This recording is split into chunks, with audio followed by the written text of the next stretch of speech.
कहाँ गई है? सलार आया था, उसके साथ गई है। क्या? अम्मी, आपने उसको सलार के साथ कैसे भेज दिया? तो क्या करती?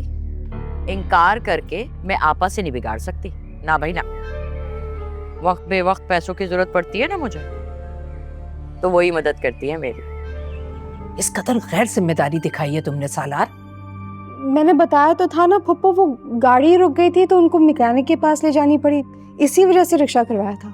जी मॉम, यही तो कब से बताना चाह रहा हूँ मैं, आप बात ही नहीं सुन रही हैं। गाड़ी खराब हो गई थी ना, तो अब बीच सड़क पे गाड़ी मैं छोड़कर इसे ड्रॉप करने तो नहीं आ सकता था। तो तुम मुझे कॉल करते ना, मैं यहाँ से ड्राइवर और गाड़ी भिजवा देती। तुम्हारा हूर से कोई मुकाबला नहीं है, इसमें और तुम में बहुत फर्क है। हाँ। क्या फर्क? हूर मेरी मोहब्बत है, बीवी है मेरी। हाय इश्क में तेरे सदके, हाय इश्क में तेरे सदके।